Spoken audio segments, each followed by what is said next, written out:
in the Department of International Development here. And we have invited Dasho Karma Ura to be our keynote speaker for this event. And he and his team have offered a modern set of tools related to gross national happiness in the policy space in order that Bhutan's long-standing concept of GNH would continue to inspire new people and be advanced by new institutions and methodologies and digital technologies. OFI are humbled to enjoy Dasho Karma Ura's presence with us for 3 months, thanks to a fellowship offered by the university's Public Policy Challenge Fund. So I will introduce our keynote speaker later, but first offer a word about this event and some background to his address. This session focuses on well-being, and it's a topic of almost wistful curiosity in these times. The pandemic disrupted our well-being, giving greater prominence to problems of mental health, work-life balance, bereavement, social isolation, connectivity, news portraying distress, the scramble of research, logistics, and governments to deliver vaccines, and of course, health itself. But at the same time, for many, the pandemic jump-started a deep rethink of our lives and priorities in families and relationships, work and collegial relationships, aspects like exercise, health, mindfulness, travel, friendship, work-life balance, spirituality, and appreciating nature's beauty on walks, rides, or runs. What does well-being or flourishing truly look like? We may have considered. We hit the restart button after the pandemic, only to be confronted by a rising cost of living crisis, which will impoverish many and distress all, and the war in Ukraine, which, together with environmental stress and rising populism, is rapidly reshaping the global order. These pose formidable challenges for advancing profound well-being. Indeed, these trials could seem insuperable.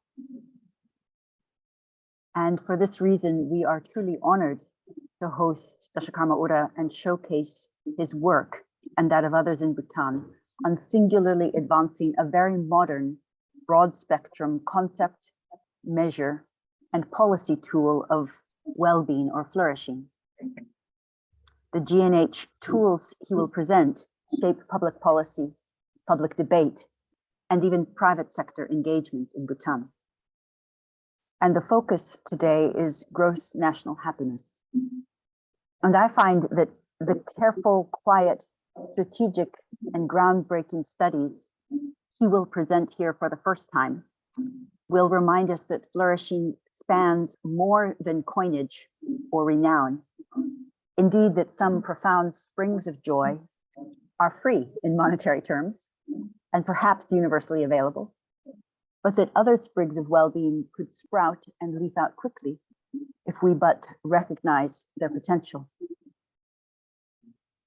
Our event will proceed as follows. First, we will briefly review Bhutan's concept and measure of GNH, gross national happiness. I share slides as a mere narrator of Karma Ura and others' wisdom, insights, and accomplishments, so that we can appreciate more rapidly the forthcoming address. I will then introduce our speaker, and he will share fresh, qualitative, and penetrating insights from people all over Bhutan that were gathered in April and May of this year and are still being analyzed. This analysis offers a lived sense of how the Bhutanese express their flourishing and their challenges across the 9 domains of gross national happiness. I will then close by sharing again some of our speakers' own avenues of policy engagement in embedding the concept and measure of GNH into public policy, private sector action, and the wider public debate. So I believe that people who have gathered here recognize and are familiar with the traditional and, in a sense, internationally renowned concept of gross national happiness or GNH. But just so that we are all on the same page, a little bit of background on its 9 domains may be in order.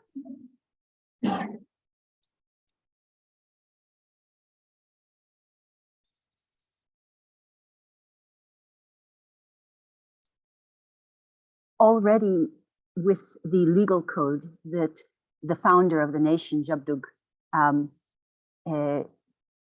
constructed, there was a recognition that the purpose of government was to create happiness for the people. And the 4th king of Bhutan in the 1970s, in an interview in Delhi, articulated the idea that gross national happiness is more important than gross national product. And that really captured the imagination of many. When it came time to move to a democracy and establish a constitution, that recognition and centrality of GNH remains. And in the current king, His Majesty, the 5th King of Bhutan, who also studied here, it remains a key priority. This quote recognizes that it believes that beneficial development of human society takes place when material and spiritual development occur together, complementing each other and reinforcing each other. But how do such ideas, in a sense, take ground? Our speaker was, in a sense, charged to conceptualize and then measure this concept that was perhaps earlier innate and understood because of the society and the culture. But in a time of modernization of the culture and of the institutions of government, needed to be more articulate and needed a quantitative measure. And there are 9 domains. These represent areas of the causes and condition of human flourishing that we'll talk about later, including psychological well-being, health, education, time use, cultural diversity, good governance, community vitality, ecological diversity, and living standards. These are quite similar, for those of you who know the Sarkozy Commission, to the domains in that commission, with different nomenclature, different definitions, and the addition, of course, of culture. They're similar also to others, but what is distinctive is, in a sense, their articulation and their measurement. Psychological well-being explores how people experience spirituality, how they pray, meditate, and consider the consequences of their actions. It looks at the satisfaction with their quality of life, the positive emotions that can be experienced, like joy, generosity, friendship, and the negative ones, like frustration or sadness. In terms of the domain of health, of course, it's objective quality of life, but it's also mental health. It's also subjective assessments of health. And if any disability is experienced, have apt support. In terms of time use, it's assessing whether there is a balance, a harmonious balance between leisure and rest, as well as activities. In terms of education, yes, this includes literacy and years of schooling, but also wider kinds of knowledge and values. In terms of cultural diversity and resilience, it looks at knowledge of your native language, at participation in different festivals, at skills in sculpting or painting or carving, and in the etiquette of courtesy, reciprocity, which is embedded in the culture. In terms of community, it's relationships within communities and also within families. And it looks at trust and belonging, at people's donations, be it of time or money or both. And of course, safety from violence. In terms of governments, there's a perception of governance. There's also the evaluation of the services that government delivers. And then whether people vote, whether they serve or attend local government meetings, and their own assessment of their human rights. In terms of ecological diversity, it's also if people feel responsible, if they have experienced different disasters like earthquakes or fires, if wildlife has destroyed their crops, or in urban areas, if there's a lack of transport or encroaching pollution. And in terms of living standards, it's material comfort measured by income and conditions of financial security, housing, and asset ownership. So those are the 9 domains. I will just, for 3 minutes, move to measurements because our keynote speaker will mention in each of these 9 domains people's activities and then perhaps how they would inform the GNH index. So the 33 indicators are used to measure the 9 domains. And it might be interesting that for each indicator, there's a cutoff, and it asks what, in a sense, is the public responsibility in regards to this indicator to create the causes and conditions of well-being.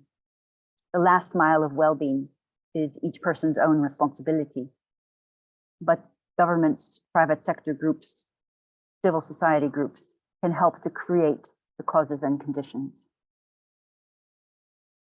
And to construct it, you start with an individual person and ask if they have achieved sufficiency in each of those 33 indicators, which overlay 124 constitutive variables.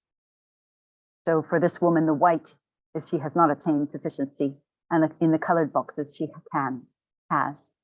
The 9 domains are equally weighted, and indicators between them are also equally weighted. And so her score is 84%. And there are different cutoffs to divide the population into different groups in terms of whether or not they have obtained causes and conditions of happiness. And if you lack half or more, then perhaps you have not. And if it's between half and 2/3, it's narrow. But if it's 2/3 or higher, then it's extensively or deeply. Then in a sense, the causes and conditions are there. Note that this still permits diversity. I might not be too interested in community or too interested in the environment. And yet, so I might not have sufficiency there, but I don't need it. You don't have to be a Renaissance woman to attain GNH. So that's the concept and the basis of measurement. And I think that's enough for us, in a sense, to appreciate Dasho Karma Ura's address to us. A word of introduction. I think what we will hear is really quite special indeed. And I will mention that Dasho Karma Ura also had a book launch recently of 2 volumes published with Oxford University Press on the unremembered nation, Bhutan. And for those of us who sit in the Department of Development Studies, it was fascinating because we think in boxes of the economy, of politics, of society, of health or education. But the book trespasses gaily between these different categories, also bringing in color, the sound of oxes belching, the number of hours a day, the number of minutes a day people eat. It brings in creativity, military, spirituality, romance. And so all of these dimensions are much more organically construed. And I think that's why it's very important when we then come to this more policy-focused seminar to recognize that our speaker is one who truly has a very wide and rich concept of well-being.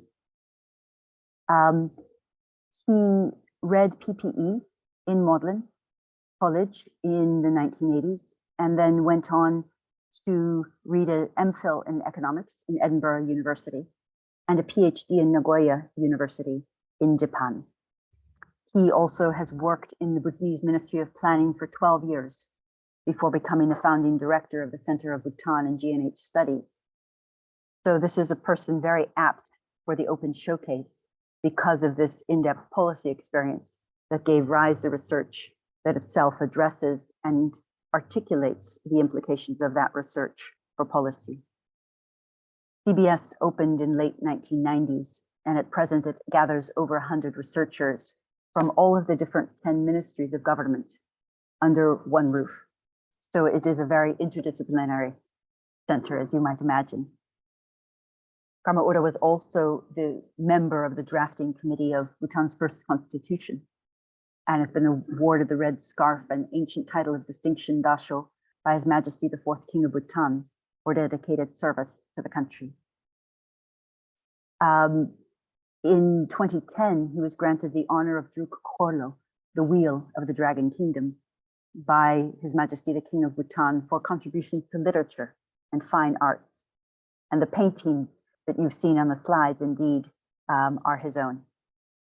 He's also recognized as a poet, as a novelist. He's composed a sechu, or a festival, which entailed choreography of dance, designing of brass helmets and of masks and of costumes, and musical compositions, as well as the overall narrative of modern and traditional cultures coming together.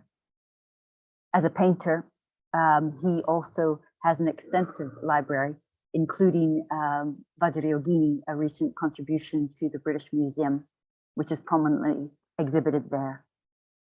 And he, in addition to working on gross national happiness, he has many different policy writings and books, including the beneficial labor contribution, but also deities, archers, and planners in an era of decentralization, again, spanning wider concepts. And so it's really a delight to welcome Dasho Karma Ura and to invite him to address us and share the most recent research on the lived experience of GNH and the priorities going forward. Over to you.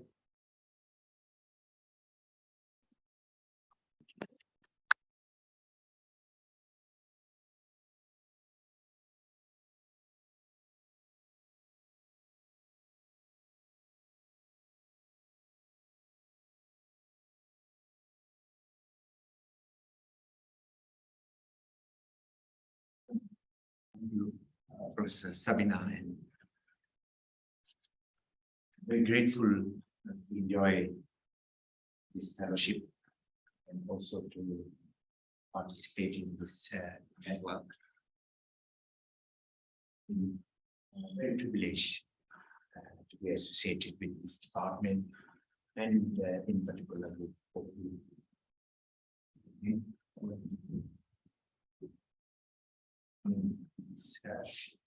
this seminar this morning.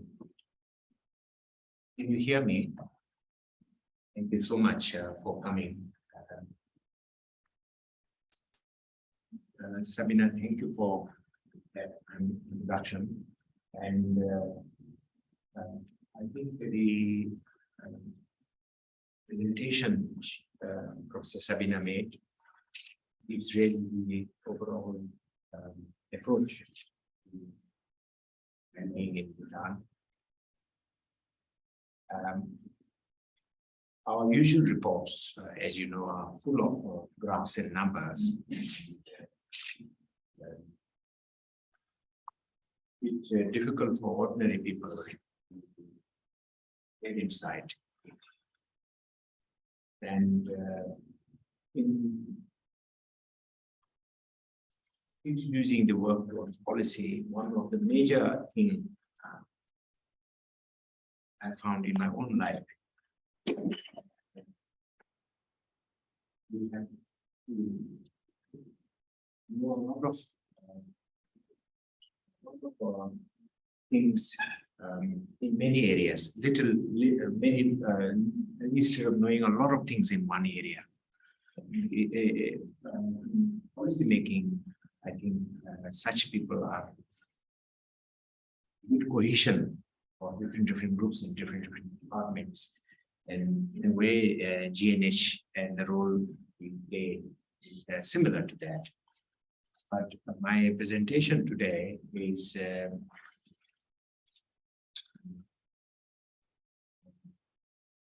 kind of paving the way for Shabina's presentation later on. Management data. Mine is a piece of ongoing work. It's the ongoing in progress because the information came only a week ago. Information in terms of 165 pages. I need to extract what would be useful for this morning. By the way, I think I have 30 minutes, so I'll start timing. As Professor Sabina mentioned,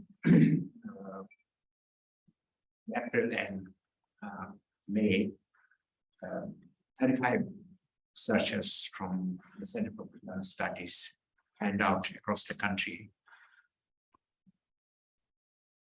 So as to make their report geographically representative. They used sort of pre-prepared question as well as conversation, open-ended conversation, and interviewed about 500 people, out of which 47 were women. Age of the people were mostly above 35, but they were clustered around 70s. So really, this is not age representative description I will make this morning. Later in the year, we hope to launch a similar kind of survey focusing on young people.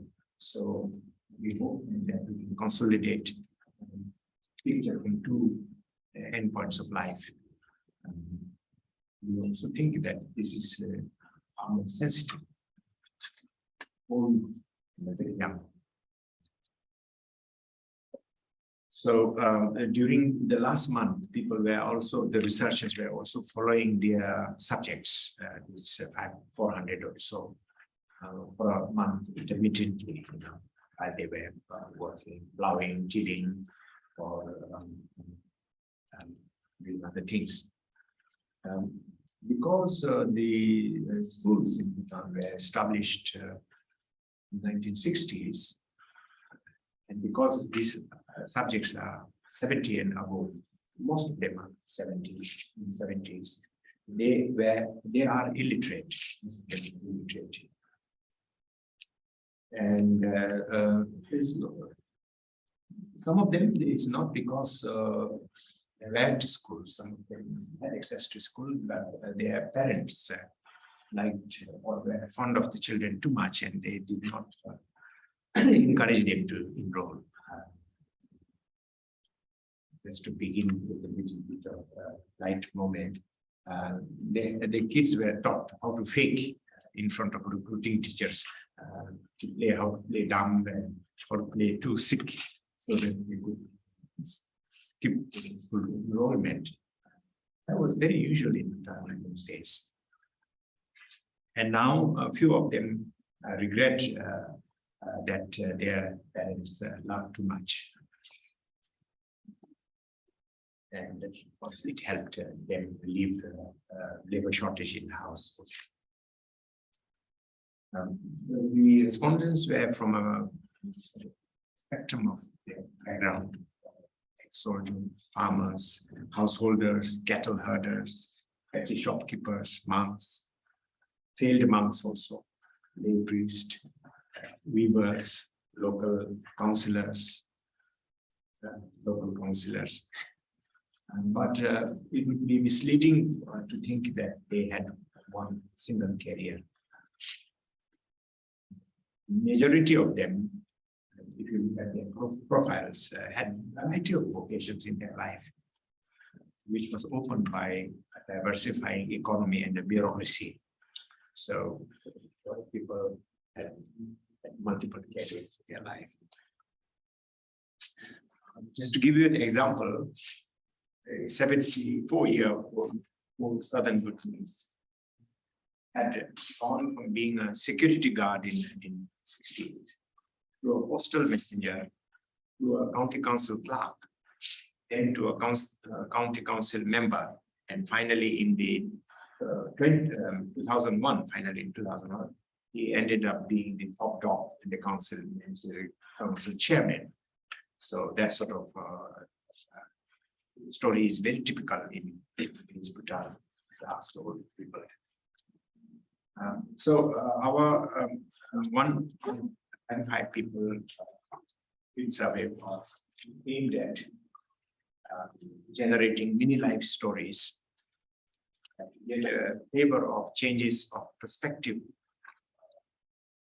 of the 9 domains through life story, as Professor mentioned. The idea was that we understand the context of the respondents' experiences, life in the 9 domain.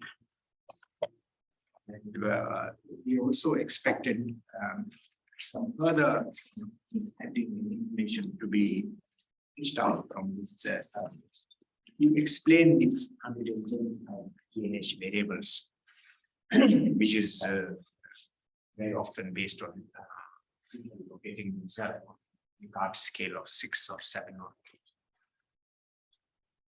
So we were looking for further explanations of why people pick up those numbers to describe their life situation.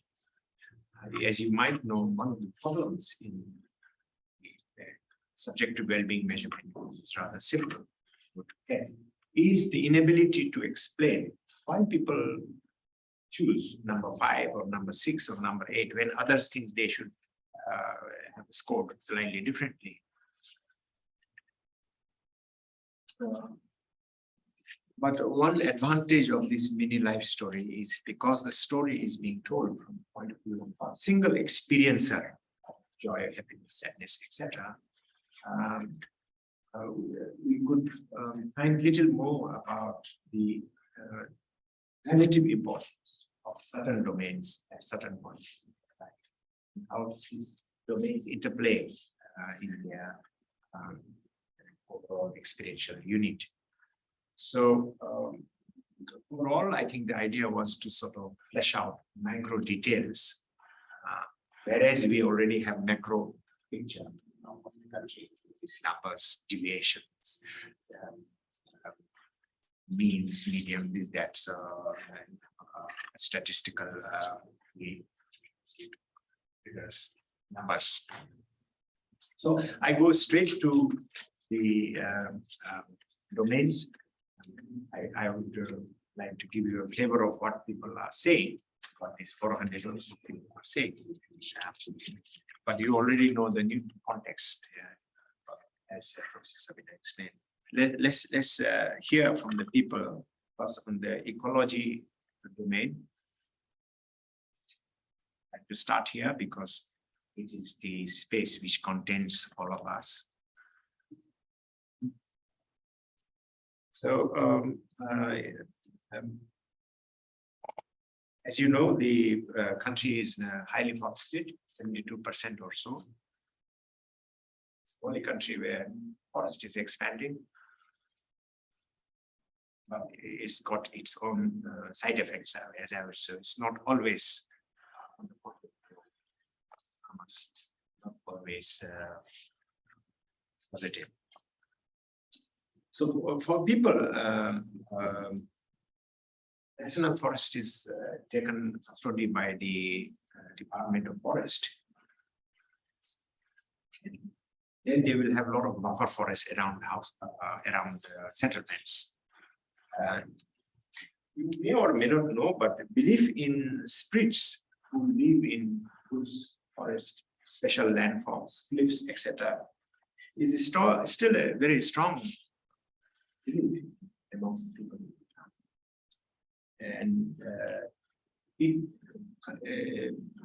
shifts their attitude towards those landforms and environmental spaces.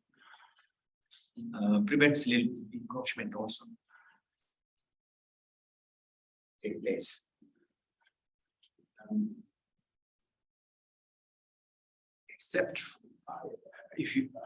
Except for hardened poachers,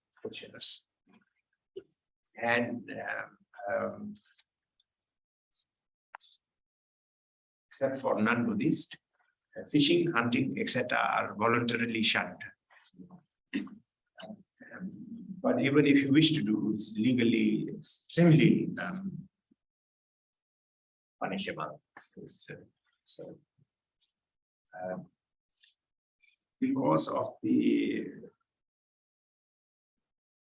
beliefs, raising, I'd like to bring up this issue, raising of poultry and piggery, etc., is not very easy. The sensitization by the lamas against these things is quite intense. But as Miss love meat, so very paradoxical, and a lot of meat is imported. But I'm discussing about the environment. Just wanted to set up people's belief towards nature in this regard and to life.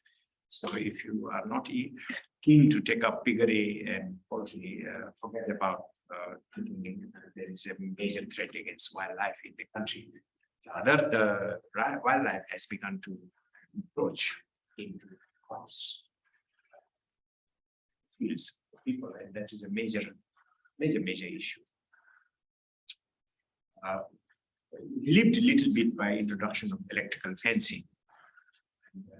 The guarding of crops from the wildlife is a major activity in summer. If you travel through the cropped valleys, you hear piercing sound at night. People are guarding against wild animals by shouting. How effective you can be by shouting, I really don't know. But whole night people will shout. There are big hours, they know when this creature is about to happen. You know, he sometimes had 4 months, 11, 12 months. Anyway, so richness of fauna is reported through frequent encounter with wildlife. Intrusion of wildlife into crops is a major challenge, only diminished partially in recent years by electrical fencing. One rather surprising thing that has come through from this survey, which we do not see in the index, is the shortage of water for irrigation is emerging as a recurrent theme amongst most informants. Very, very, very peculiar, because the forest around the homes are expanding so rapidly, regeneration. So I'm a bit puzzled. How is the evaporation of lakes and natural ponds taking place? Why is this water stress coming through in the midst of expanding forests? Perhaps trees do suck up water. One idea. Or perhaps temperature has gone up and evaporation is much faster.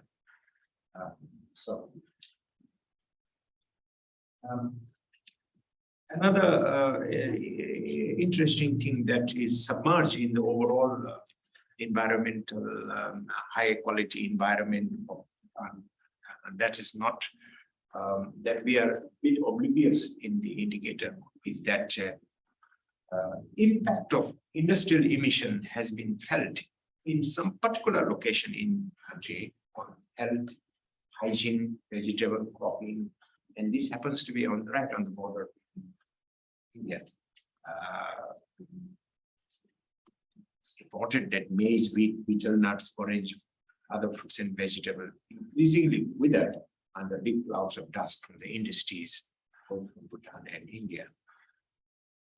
But it's extremely confined location, this sort of thing. However, it is sort of a thing to foresee and fast, because industrialization takes rapidly.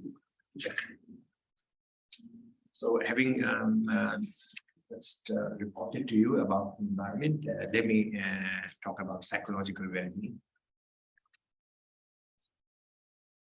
Most people judge their life. I think all people,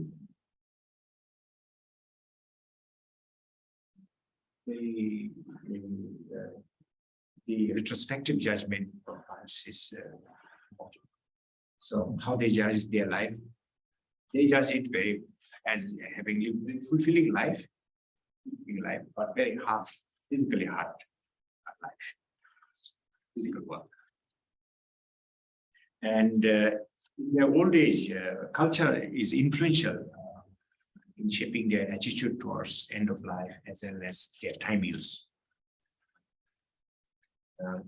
Many elders' predominant time use is meditation and recitation. Two things, recitation and meditation. And most of them a view of life that goes beyond this one. It's very different culturally. And the things like the prospect of having proper funeral. Funeral in Bhutan goes quite long, as I will speak later on. It goes on 49 days. So, and at the end of 49 days, it is decided, where your consciousness is going to integrate. Up to then, it can be in between somewhere, in birth and death. So anyway, the proper funeral and guidance during the process of dying are important. As I said, meditation and already 16 minutes.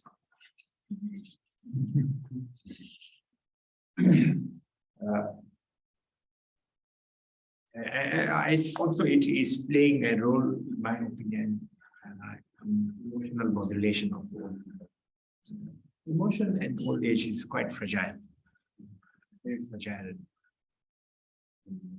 Anything that modulates the emotion, it's very useful. And I think meditation and meditation absolutely. Even young people as old as 65, forward. That's the ideal. Forward. To leave behind all the hassle in the mountain tops for meditation and recitation. Now, one of the informant happened to be a monk at just 35 years old, and he had been in isolation, meditation. Isolation and meditation are similar, except one is forced and one is not forced. Activity is very different, of course, inside. So he said that those, when they look back, those were the most peaceful and happiest moment in his life. Since then, he has never experienced anything like that. And now he's an administrative monk, and daily worries are there, he says. From a classical Buddhist point of view of public morality, it doesn't proceed from Aristotelian type of assumptions, but it proceeds from really how to handle your emotions. Of course, it's also rubbed off people and say that creating the destructive emotion is most important. But even if you don't go to the meditation retreat places, a lot of people are doing it on a shorter term basis at home on a smaller scale. So you see that a lot of people are reporting sort of getting up around 5 and recitation prayers and 6 or so and so forth. Some do it in the evening also. Strangely, they round the day off by watching television. And I think this and go to bed around 8 to 9. But we have southern Bhutan, and they're not Buddhists, they are Hindus, and some of them are not Hindus or Buddhists also, and very staunch statements are there that I don't believe in temple, I don't believe in any of these prayers and things, but I'm okay. And so it just does show that God can give in different ways.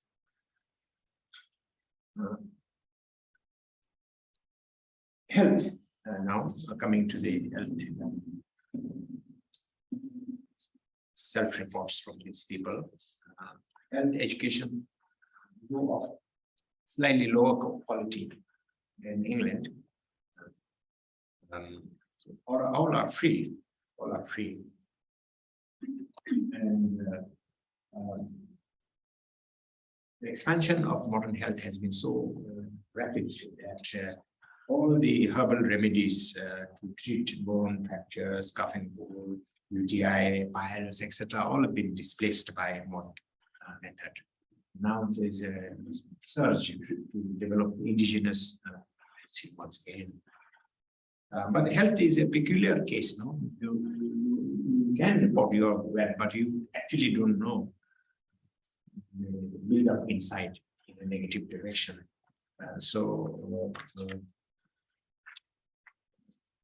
And you know, some of the things are denied by doctors also because they are psychosomatic. So there is reports that people sink into depression after miscarriage.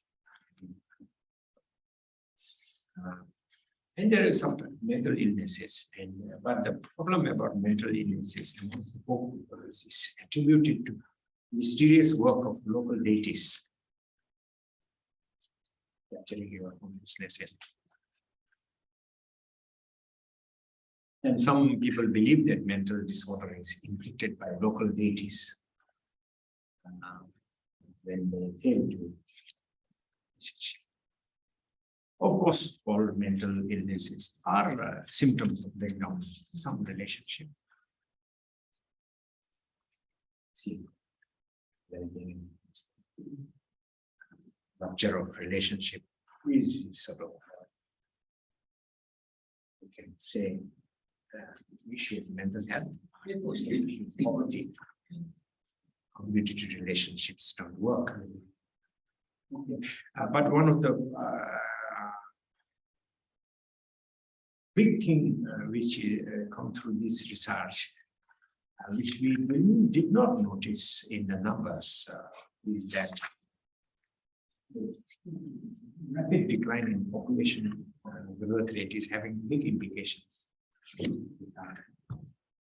Because the demand for labor is increasing,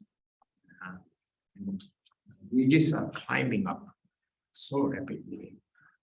For example, it used to cost 1 kilogram of butter for a man's work, skilled labor per day.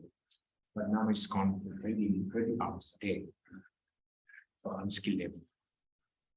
So the labor shortage is come because the ladies' fertility rate is dropped. But there's no case people give birth to 9 children. I get lost. So lack of sufficient number of children or no children at all has hindered caregiving in old age, hindered handling of cattle and expansion of farming. But it's not only an economic matter. A childless elderly woman said that she feels a loss whenever she sees children. When she doesn't have such a surrounding, information is she's feeling okay. It's comparison, which is a tragedy. Source of tragedy. If you are in absolute framework, sometimes you are. I found that in life a lot of things is do you adopt a comparative framework or absolute framework? Now coming to culture a little bit, rush through 17 minutes. They think mostly culture in terms of material things, in terms of clothes. Ladies are wearing their kira, whether they are in command of the local dialect, 16 local dialects and national language, and whether people participate in the communal rituals and rites. This is their view of what is culture and what should be conserved. Our respondents being mainly old, they have a perception, and the youth will agree or not, I don't know, they have a perception that youth are really not interested in national dress, they are not interested so much in national language, they all go for patriotism. Complain. When we do the next one, we have a slightly different view. Also, culture was sustained and interwoven with skills, artisan skills, to produce culture, to pursue, produce culture. And for that, you need some skill, singing skill, and skill carving, all sorts of skills, stitching skills, carpentry skills. These were passed on, passed in the villages, but now drift of the youth is so high that and this is a major challenge. Just drifting of the youth, not coming back to the village. And so, since they are not there in the village, a lot of things like traditional sports, artisan skills are also dwindling. But in the cultural domain, the local temples are thriving. A center of rites and rituals of the community. They build the temples, sponsor activities in the temple, they pay for these rituals. They mount big festivals, disproportionately big festivals for a small communities, requiring 2 months preparation, lots of contribution of food. And they also organize yearly readings of Buddhist canons, and conduct a mass fasting practice. Fasting for 3 days or so, and reciting mantra, hour of silence has to be taken. So, and the most popular ritual in a village is when the communities organize something called the ransom rituals to protect yourself from potential evil forces. Ancient insurance scheme. So, this very for effigy at there, symbolizing the dismissal of all accidents, risk. But it brings people together. So then on time use, I said the already early sleep, early wake up, early. But devices and television setting new sleep and work for done also. Not yet, this is not yet completely in the rural areas where people have to get up sleep.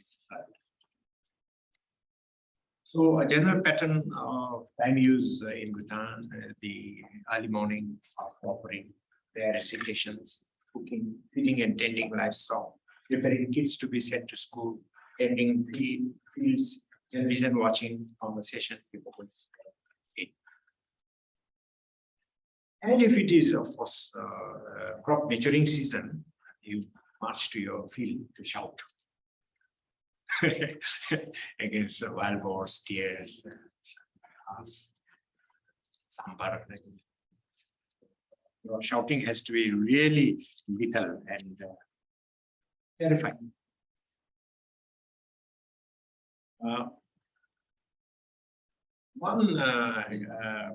For this age group, one very big point of departure is not having to carry official construction materials to school building and hospital building sites. This followed from a historical tax on the people to carry official loads.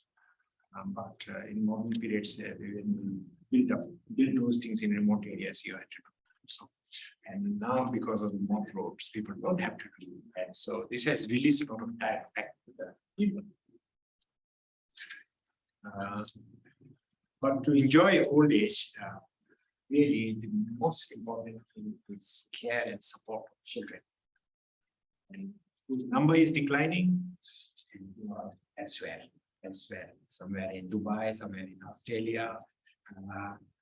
And this is leading to a kind of concentration of caregiving on certain family member.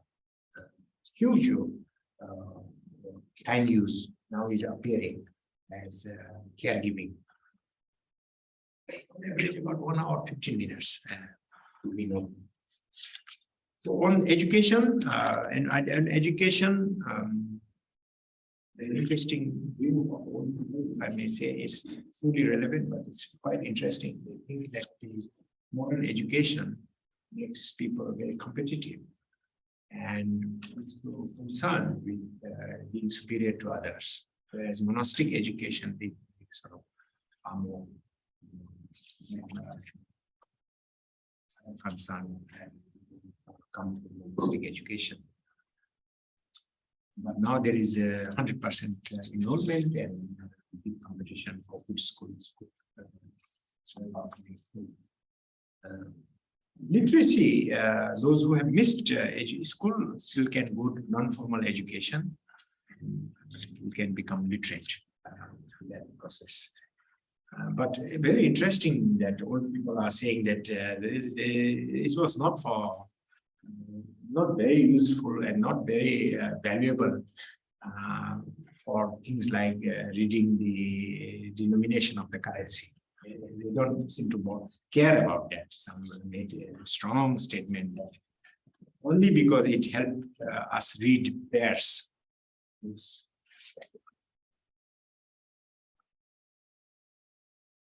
But some of them say that they long to be able to read the day and date on a calendar. This is one person who thinks this was his main dissatisfaction. Now, on community, vitality, which you have already sensed, I'm not going to that. A lot of people define, of course, what's good community. Community, straight away, it is about togetherness. And the experience of, they say, community means laughing and crying together. A little more laughing, I hope. So there's lots of instances of communities coming together, feasting, drinking together. But on a more serious note, I think the solidarity is heightened in villages during three things: time of death, time of sickness, time of accident. And I told you, I already reported to you the tradition of solidarity to help bereaved family after the 49th day. Which makes a funeral quite expensive in the country. So,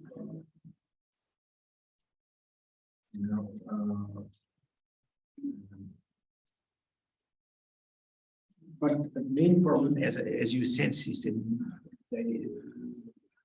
tightness of labor in the villages.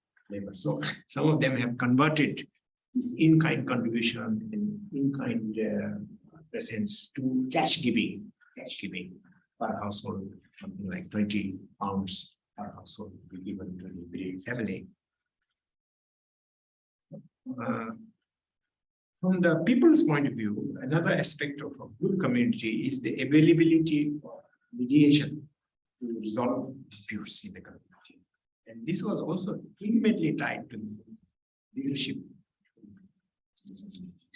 So their main job was to sort of soften the edges of disagreement, an age or some squabbles, somebody's cows entering your field. All this generate slight acrimony, and you have to instantly become so nosy to go in and make peace. So to push yourself to harmonize people. So, aggressively, in fact, push yourself to harmonize people. So that was the main job of the local leaders, but this has changed.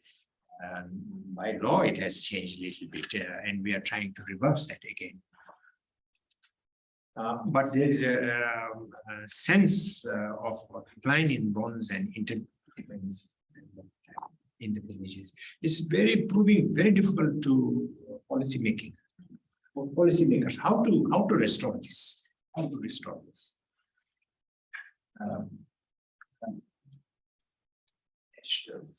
Shortage of labor in the villages existed in the past. Relative to the land and other facility, Bhutanese population is very tiny. That's why always labor shortage. But now it's become more acute because of the drift of young people. So in the past, the community was so active in generation of economic use. For example, long-term commitment of my labor to your house building. This was a tradition, and we have people here reporting that in their life they worked long term for building others' two-story house for long 3 months in one go, and he built 8 houses for others in his life. That's sort of contribution. So the collective contribution or process towards generation of personal goods. Then you have this kind of multi-generational implicit idea that you have to have. But I suppose if somebody decides to build a 3-story, this will be a bit unequal. But you, yes. And anyway, as I mentioned, now coming to governance, nothing much to report because the procedures of democracy are very strictly enforced. You know, campaigning noisily, as in the West. There are also very sharp contrast. In the past, because of the smallness of community, I think people came to a position that is not good to create too much losers and winners. So each village would nominate one local leader. And so if there were 10 villages, 10 local leaders candidate would turn up. And how to now choose amongst 10 of them? The throw of dice or lucky draw? And now, of course, people have to sing their abilities to the top of their voice in order to get elected. Go door to door and say how good I am.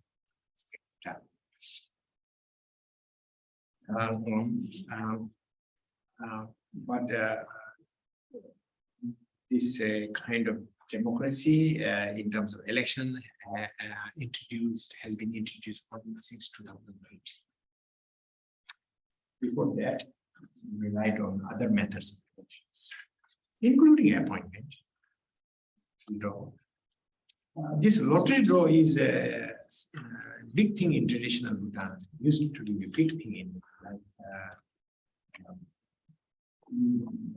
divide the pastures roughly equally, and then final decision is made by lottery draw. Which one you will exactly get is dependent on the lottery draw. And also is applied to inheritance sometimes. Kids are equally preferable. So what to do? invite the plots to be given away and inheritance. There will always be inequality in some fields of inequality. We resort to lottery draw, to your luck. And now coming to the ever last point, the ever important money question, which is called the living standard here, as expressed in income, assets, and particularly housing, and you spend a lot of your life. So, of course, marketization is taking place in Bhutan. That is rather synonymous at one level with modernization. So, money is becoming very important to live well. Live well, money. Overall, all people view living standard as rapidly rising. And swear, some farmers, old farmers have sworn that all the basic needs, such as now, please look at the list: television, phone, rice and curry cookers. These are the latest gadgets of the household. So, in addition to meeting your daily expenditure, if you have increasing number of these sort of gadgets which are paid from sale of honey, ginger, banana, chili, eggs, maize, etc. And of course, mobility. Being able to move in Mars is seen as a really big development. They rank actually this as a much higher than walking.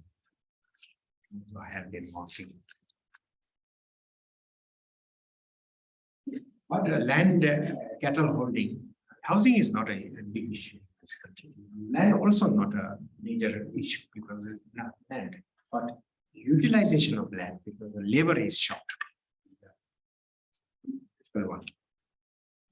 This land cattle continue to define the livelihood of people.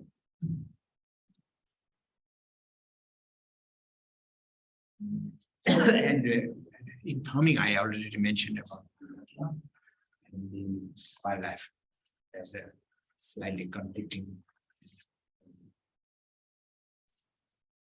And people claim now that they have a better sleep and rest because of not having to guard the fields from wildlife because of solar fencing. As I mentioned, housing, not a major issue in this country. Rather, if you land in Bhutan, you say, what are people doing? Is such big houses? And a few people in my house. So no need to improve housing in size, but need to improve in fixtures, insulation, quality of fixtures.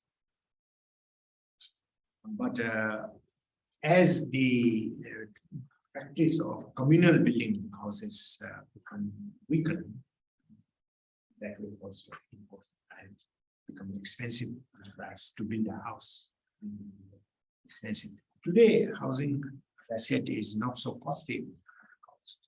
The contribution of labor and the entitlement to 18 big trees. If you're building a house, you are entitled to 18 big trees, free of cost from the forest. You have to extract yourself. So, I want to end on food, the ever present living standard issue in our life.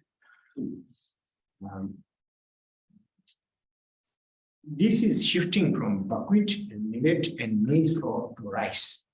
This is imported rice.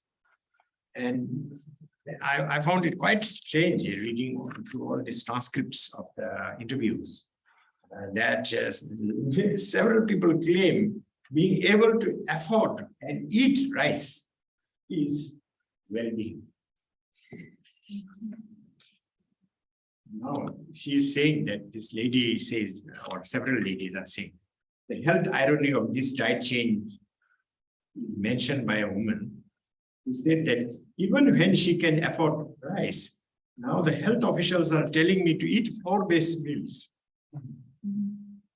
She commented that even dogs have become fussy about food. Earlier, they used to eat flour cooked in water, and now they refuse to eat rice and curry also. So on this light note, I like to end my ongoing work.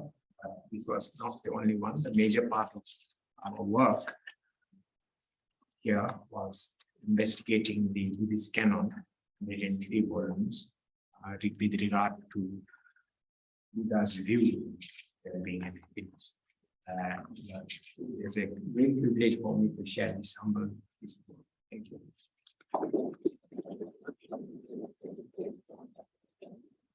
Thank you so much, Karma Ura, for such a detailed and intricate portrayal of society and change, of the different ways that people are adapting and changing their expressions and their appreciations of the 9 domains, and also new challenges. It strikes me that often when we think about policy engagement, there is a hurried nature and a superficial nature, a desire to simplify, and then to have quick wins. And what strikes me is that although gross national happiness is very much at the center of policy, that this has been an exercise in deep listening, being open to surprise, like surprise that of the water problems or of the lack of young labor, deeply listening to how people are perceiving good things, but also some of the challenges that they're feeling. So we look forward very much to seeing how this work comes forward. And so before we go to Q&A, I'll just take a couple minutes again to share our speakers' work, to foreshadow some of the uses of this research by looking back to former uses of gross national happiness in Bhutan.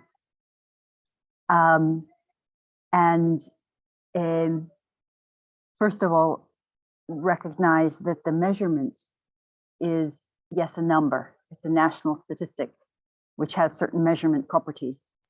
But the important thing for this event is how that measure is used.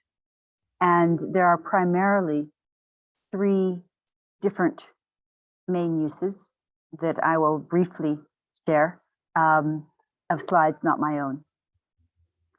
First of all, the GNH index identifies nationally if gross national happiness is increasing or decreasing over time.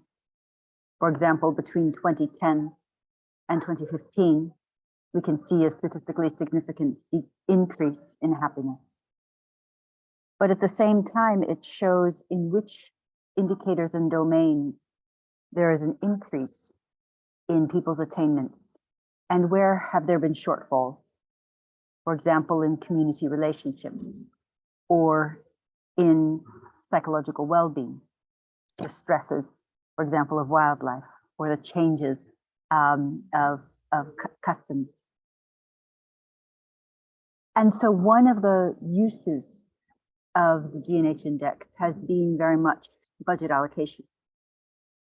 So you see here an old column of how the earlier budget was allocated between the 20 districts of Bhutan, where 45% was focused on poverty and 35% on the population.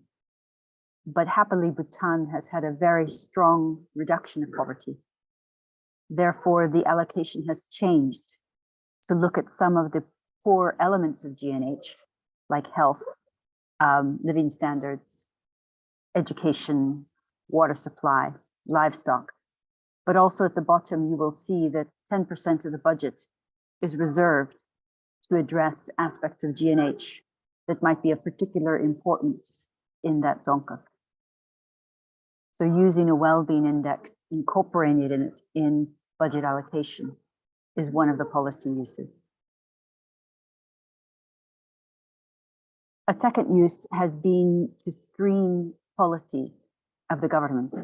When the policies are developed and submitted, then a committee is formed and each committee member screens the policy in terms of how well it advances or at least does not harm indicators of the Gross National Happiness Index. And it is those assessments that are required for a policy, in a sense, to pass into being enacted. And so it's incorporated into that part of the policy angle. And a third is evaluative. So in some cases, there have been studies with a quasi-experimental design of a kind of control and treatment group, propensity score matching, to assess the impact different activities have had on different indicators of the GNH index, and whether those impacts are statistically significant.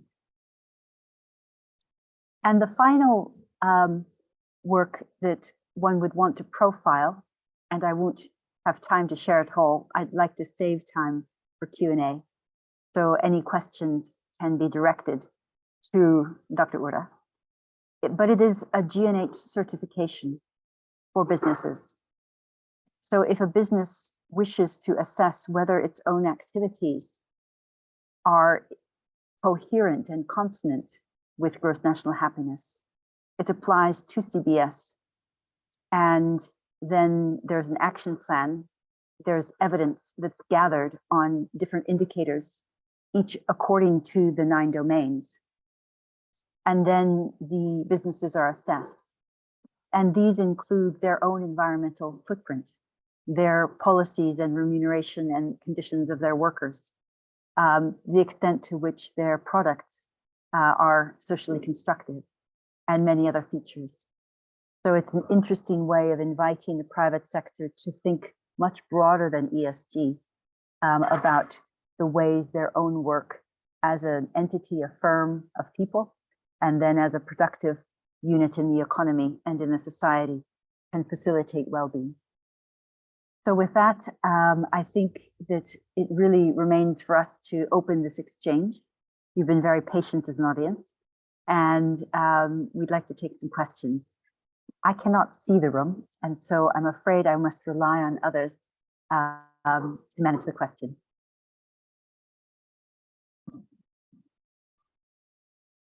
Any questions?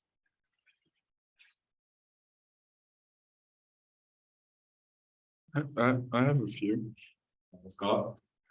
So I guess I wondered if Dr. Karma Ura could talk a bit more about sort of the preservation of the environment or the ecology with the self-sufficiency when it comes to things like food. So having to import meat because the context doesn't allow for curating or the importation of other staples like rice when the country has the capability to grow things like millet and things such as that. And so, yeah, I just want to sort of hear how.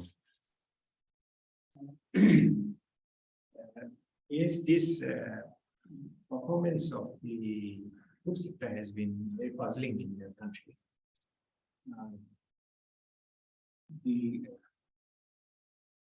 We are very close to Indian economy, as you know, and they are, in a sense, good basket in that region. It is produced cheaply. Of course, it is industrial farming in a sense. So the rice, wheat, maize, whatever is produced across the border is, cost of production is much lower.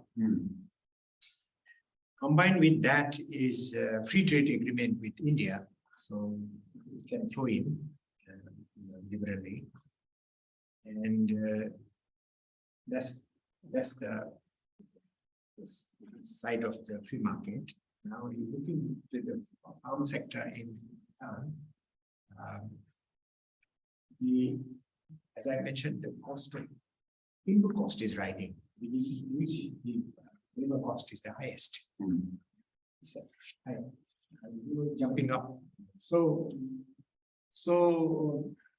therefore the cost of production done and cost of production and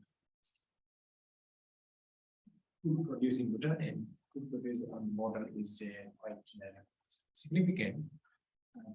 So that kind of open economy effect, disadvantageous effect of farming is there. And the Buddhist people who are living on their wage naturally prefer cheaper food, even though it's dear food. As I mentioned, health is a very difficult thing to self-judge. You don't know where you are heading really. So you think you can eat this food and save some money, but maybe you are not saving really. So that is the dilemma the country is caught economically. And the reason for low output level or low yield of these farms are many. It is a small scattered farm where mechanization cannot completely displace labor. High gradient limitation. What you can do. I also mentioned the risk. Traditionally, this risk was you coped with this risk by reluctantly sharing with the wild animals. But you are quite sure you will lose 20%. So on average, you're quite sure you will lose. Now you can look at that as a loss, or maybe it is not really a loss from a big order point of view. But overall, what it means is your farming acreage has to be quite large, be able to withstand 20% loss. Feed-in cultivation was one method to do that. Very low input, very high yield. You share with the wild animals.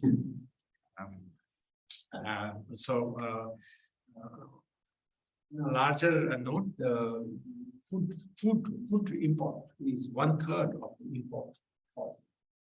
imports, total imports. And within that,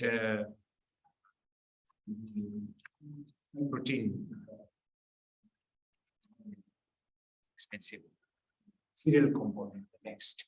So Buddhists are eating Indian rice, Indian wheat, and also some of them are Indian maize.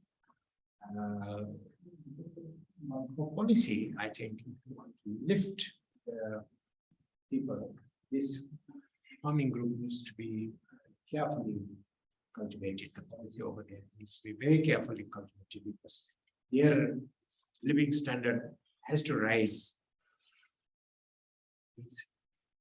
So I guess I was thinking in terms of policy, how do you mediate? Because it seems some good things have come up of lowering fertility rates, and so you have a less of the population that's for labor, as well as increased education, and so unskilled labor as well has gone down, which obviously you would see as positive. But as you were explaining, you're sort of seeing these shortages play into things like production of food and sort of essential things like this. And so I just looking at the picture holistically, how do you guys think in terms of policy of you want educational attainment to increase, you want fertility rates to come down. How do you think about compensating the places in which those positive gains may lead to some quote unquote negative losses for some of the other things that you want to see? My views on this are quite dreamy ones. Therefore, not too seriously taken by anybody. But my view is that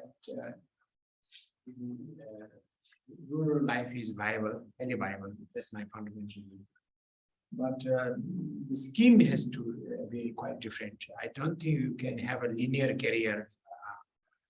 My view is that we should be part farmers, in villages. Intrinsic standard of life is quite high, in my opinion. Intrinsic. Of course, you may not be able to have so many gadgets and so on, but intrinsically speaking, it seems to be comparable. So to have people there, more and more people. But in order to do that, you also have to not give equal emphasis on organization. This is where the problem arises, because most people want to create new civilizations, like new towns. It's just, everything is so costly. Drains are costly, sewerage is costly. My view is that we must leapfrog and go straight to developing the village. Bypass all this satellite town and township. Most government have a very big budget for urbanization. And if you compare, far less budget for rural. So I think now telecommunication also makes this choice a little bit easier. So my view is, let us not spend money on this town, this the suburban town. Let's leap forward straight to developing villages.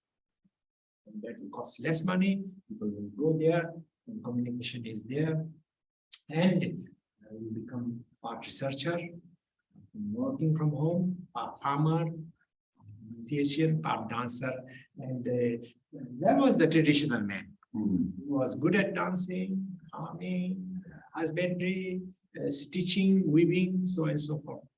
And there can be, one can say a lot about that lifestyle in terms of well-being, in linear monolithic lifestyle. But some movement is there in that direction already. Technology also makes it feasible. But at the end also, people must appreciate the quality of food. Quality of food. Quality of Thank you so much. it is grown. Sorry, and I keep on wearing so. That's my habit. Sorry. Thank you so much. I see we have a question online from Ruth Chang. So Ruth, I'd like to invite you to ask your question. Thank you very much. Can you hear me? Yes. Yes, we hear you well. Okay. Thank you so much, Dasho Karma Ura, and also Sabina for the remarks before and after. This was really fascinating. I wonder if I could ask you kind of philosophical question about the 9 domains and what you're measuring. So in a lot of circles, many people think that well-being is critically something about or includes, loosely speaking, meaning. And in particular, there may be an interpretation of meaning, which is understood in terms of an agent's capacity to commit or will or choose or forge a path through life in an undetermining normative world. So you don't make a mistake if you become, you know, first the farmer and then the council person. So the picture is that the world leaves open many different options to pursue, neither of which is better than the other. And I was struck by the report that the typical subject had many different careers. And I wondered what you thought about maybe there being something in the interstices of that maybe happiness has to include this, you know, provision of the conditions for the exercise of this kind of freedom to loosely be the author of one's own life. So you could have, you know, the other 9 domains and the 33 indicators and, you know, thresholds met without having this particular kind of freedom. I hesitate to use your autonomy because that brings in a whole Western baggage, but there's a kind of ability to choose for oneself in an undetermined world, to lead one's life one way as opposed to another. And I wasn't sure where that fit in the 9 domains. And I wondered what you thought of that.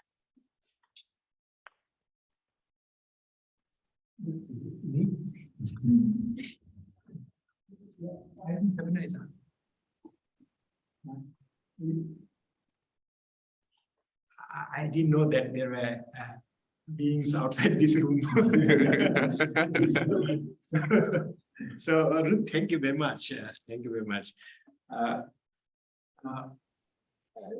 think you are asking a bigger thing than I can answer. I think you are saying the open choices, undetermined choices as a major source of happiness. Is that right? Yes.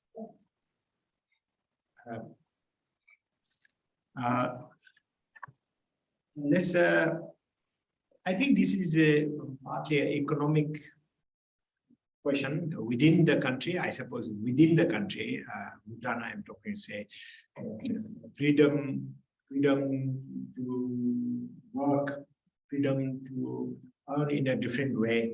That's an economic question. In terms of political question, is this all sort of standard procedural freedoms are there. They choose party you like to have media freedom to some extent. But in terms of moral terms, Buddhist people probably will not think it the way you do, because they have understood freedom as really freedom from, as I mentioned, first of all, negative emotions which imprison you. This is the basic idea, really. To be free is to be free from that sort of restrictions. But in the GNH framework, to the best of my reading, Professor Savina can mention, this choice for not a determined life is open. You could exercise it. Can you supplement? Yes, Ruth, I'm sure you know, but in, for example, the Stiglitz census, you see the dimension of governance they would name voice and agency. And it seems that one question you're asking is in a sense about the architectonic presence of a measure of agency and voice in terms of shaping your overall life trajectory.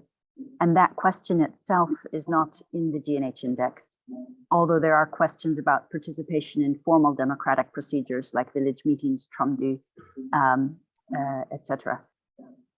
But I think, so it would be interesting to actually measure that, but I think sort of underlying it is the expectation that people will go around the different domains in different ways. And so the way that mathematically we've tried to inculcate freedom is to say that you don't have to be good at all of them. You know, that if you have a critical mass, that is enough, and so that there is not a requirement to impose some kind of requirement of achieving a sufficiency cutoff in each indicator, but it doesn't explicitly measure agency or practical reason in that sense. And that's an interesting idea. I think, Yeah.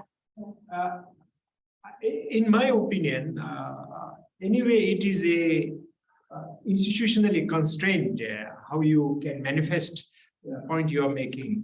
Undetermined life, free choices that can be made. In the context of what I briefly presented in the morning, if you look back to at your life, if you take a retrospective glance and juxtapose your question, you know, the thing will be then, could I have lived my life in the way I chose? You could ask pose this question against your own life now, if you are 70 or 80. And then the critical thing over there becomes really, where did I start? Where did I start? And from there, could I have diversified my road as I wanted? So I think the initial point where you start your life is very important. I mean, and that is a substantive issue. I mean, it's not a abstract one. If your country has not developed, you have some options. From a cultural point of view, you have some options. So the starting point, the average starting point is from a concrete point of view, this becomes very important.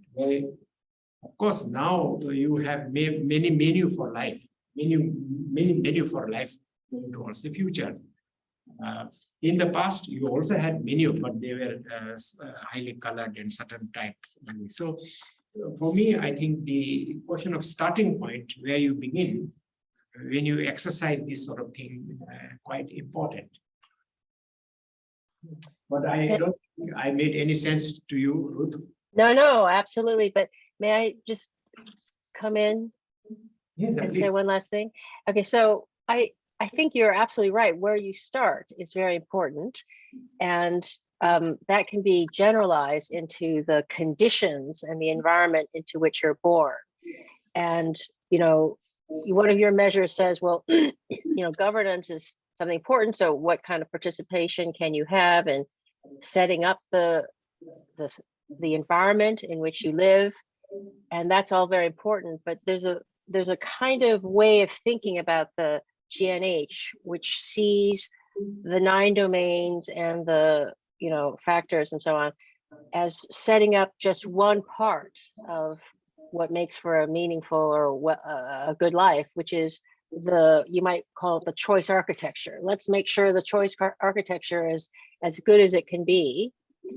But you might think that well-being crucially involves this other critical factor, which is given a choice architecture, you're going to be stuck with the one you are. Maybe you live in a sexist, unjust society, as I think we do.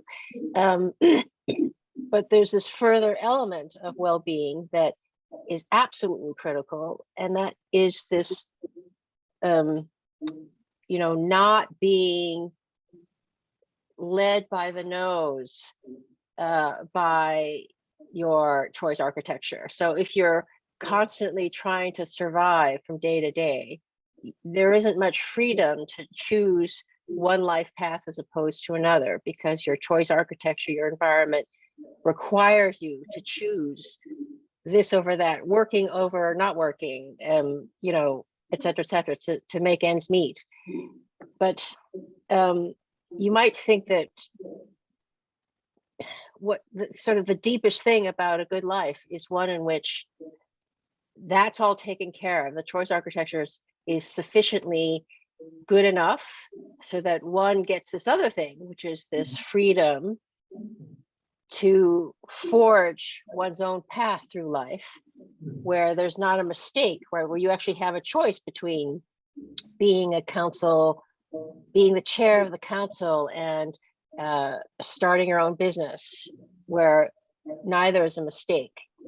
And it would be interesting to me to see how that could be measured, if it could, and if it, or whether it's already implicated in the 9 measures. And as far as I understand the 9 measures, it's not really implicated, because I can imagine a world where, you know, or I can imagine a person who meets the threshold of, say, 2/3 of the measures, but, you know, doesn't have this forging their own life. And I would think that that person wasn't really happy. That person was being controlled, as it were, by the circumstances, by the world. But I understand this is a controversial view, and it's also a particular view about what makes a life go well. But I just want to throw that out there.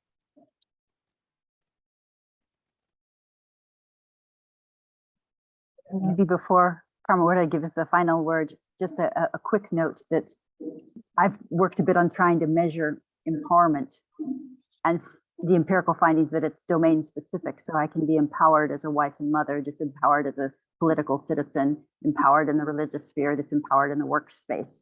And so you have to measure it sort of domain by domain. And the measures that seemed most close to what you articulated were by Ryan and Desi, 2 psychologists, where you could articulate whether or not you were doing an action, your intention, what balance it was between four different motivations. You were completely controlled, you would be punished, or you were simply doing it out of a fear. You were doing it to please other people. You were doing it because you thought it was basically a good idea, or you were doing it because you thought it was a good idea, and then it was integrated with your other aspects of your life path. But those are quite challenging to measure. But it seems that that's the kind of measures that you are talking about. But back to you, Amora.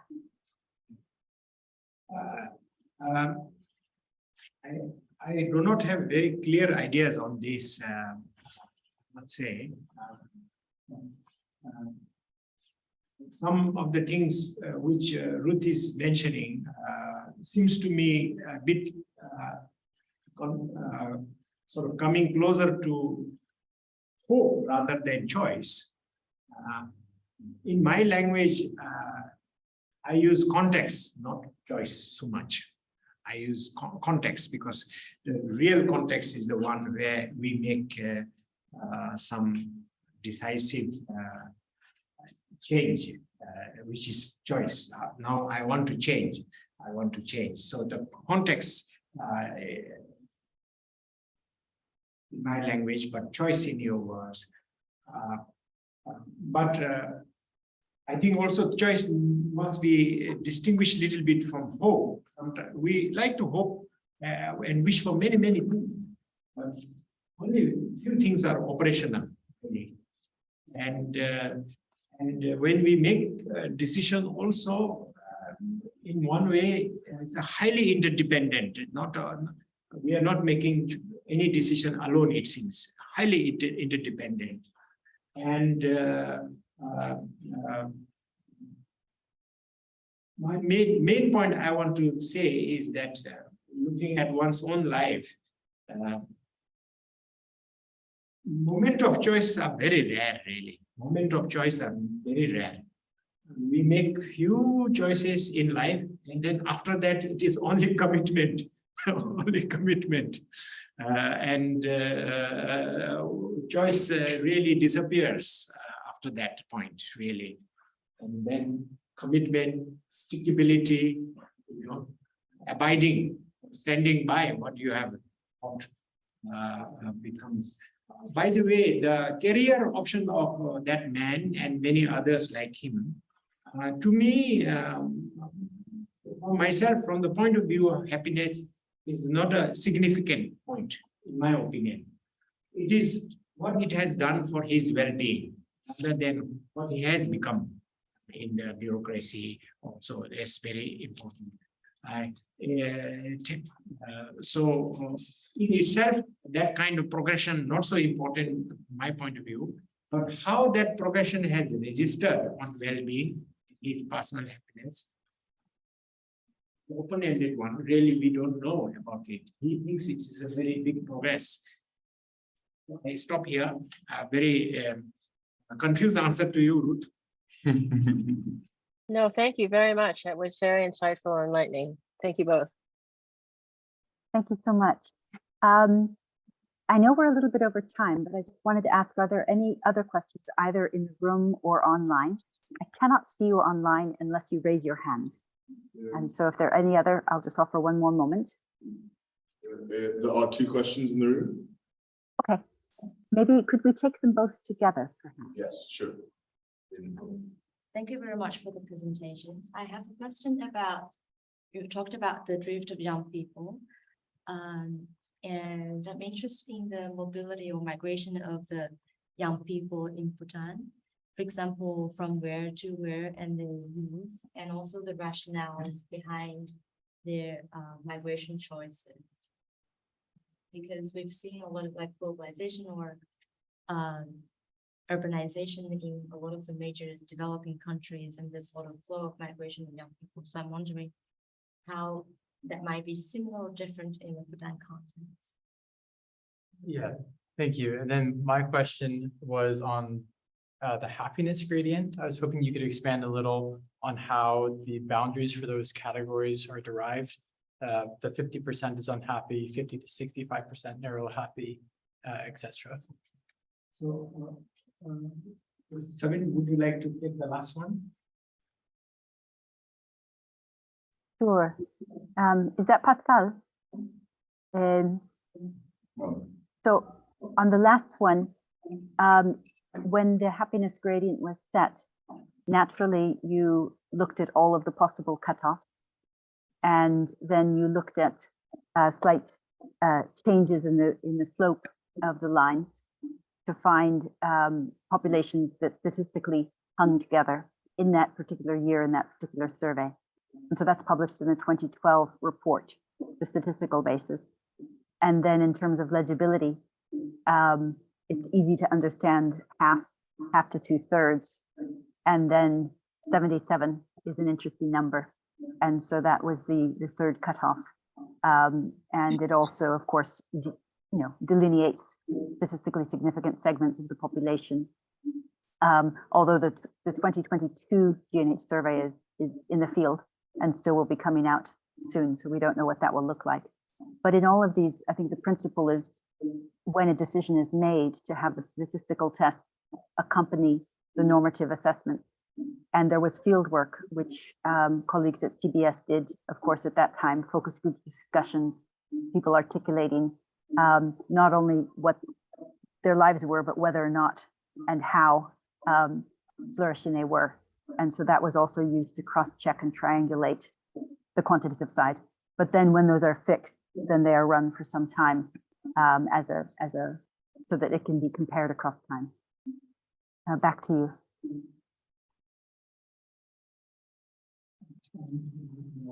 Migration, you asked actually about young people. Nature of question. So you mentioned about the drift of young people and also the shortage of labor. And so I'm wondering, like, from where to where those young people move to, Okay. and the rationales behind their migration choice.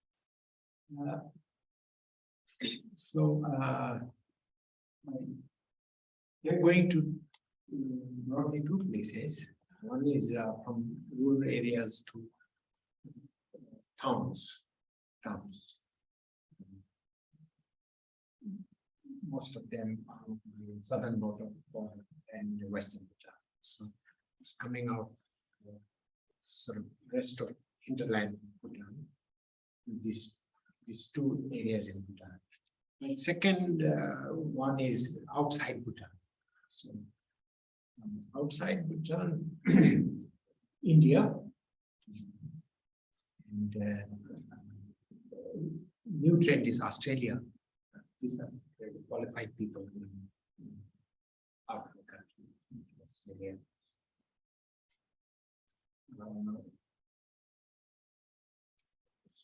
So basically, they are going on farming.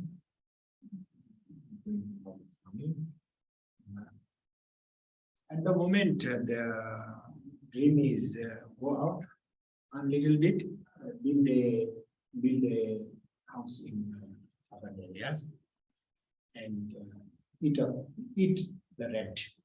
This idea, live on rent, if you can. But it presents very uncomfortable future, as I mentioned.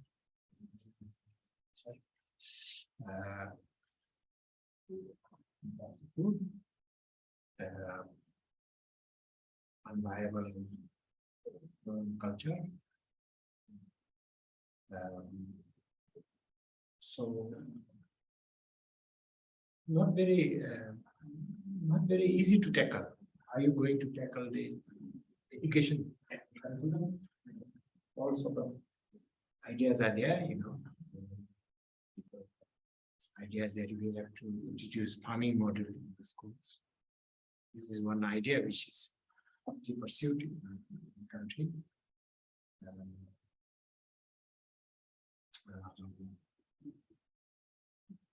Boarding school, people can be taught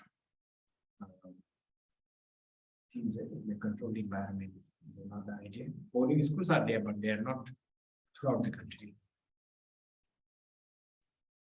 It is a difficult one, touching the quality of the education, scope of education. But also young people are now very exploratory. Even if you are not earning a lot, they want to go to Middle East. And earlier, I think that sort of going abroad model was only reserved for the yogis. Yogis are,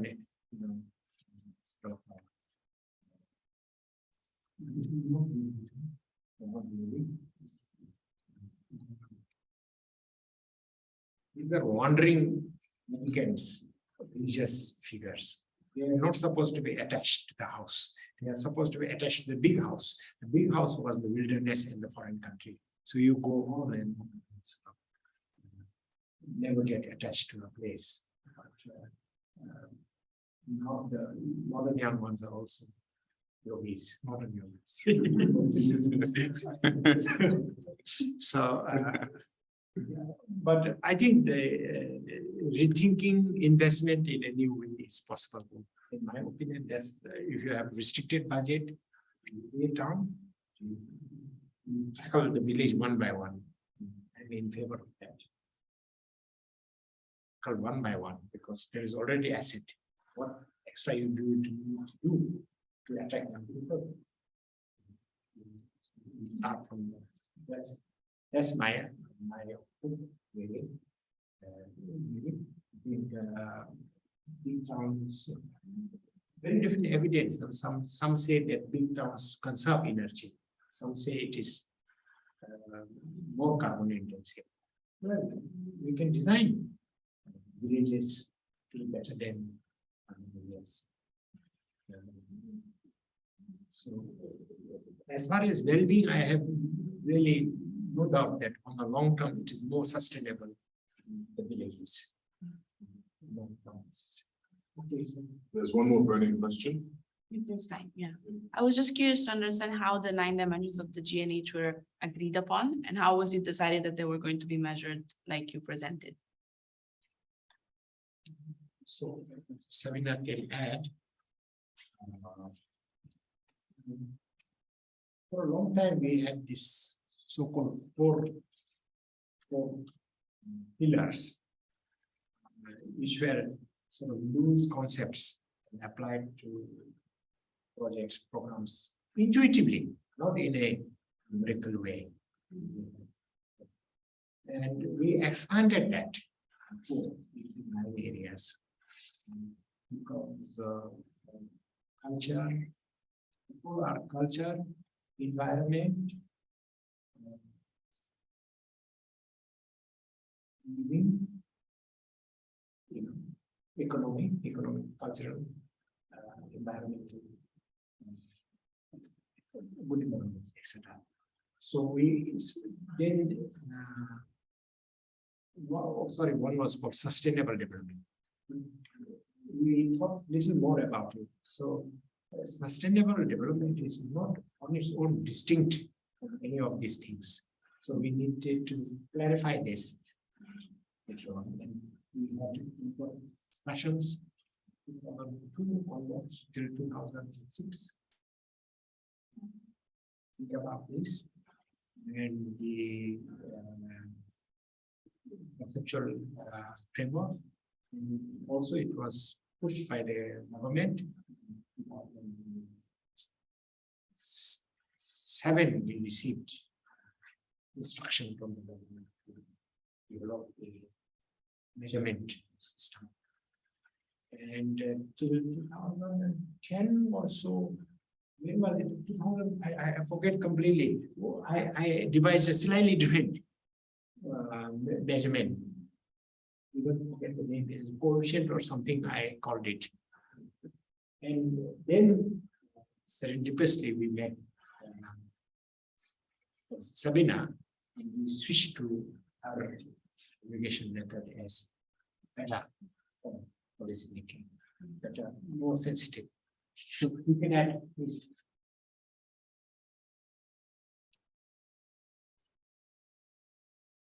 But on the other hand, I must say that this constant struggle that we have to put on was in general, all the big institutions of the world have different system of evaluation. Go to ADB, espouse another way to look at society. Go back, another one. IMF, their annual macroeconomic assessment is the Bible, is the gospel. And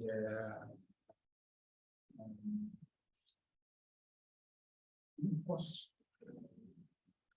the national accounts remains a very potent force which will eat up any other measurement. That is the root gospel in a way. You have to see everything through that. So we have to also struggle the kind of ways of looking in this regard, this kind of avenues for explaining a little bit about GNH or anything else is really good. Yeah. Thank you so much. This has just been a very, very rich time. I think we have all been exposed to ideas that triggered some kind of imagination, some kind of curiosity, a rethinking of development, a rethinking of policy, really bringing in new and creative angles, the process of deeply listening, including to older people, and then coming back to think about how that shapes a response to an economy governed in so many countries by a much narrower vision. So I cannot thank you enough for delivering this lecture, for being part of the first open showcase 2022 for this university. I also would like to thank the audience. We've gone a bit over time, but I believe that the Bhutanese dogs were asking for their 20% of our tea. I was informed by the organizers that the caterers got lost. And so now I'm very pleased to say that tea is served and we are ready to enjoy it together. And you can have any further discussion or chat at that time. So thank you all so very much. And we look forward to continuing this conversation in other fora and also over tea. Thank you.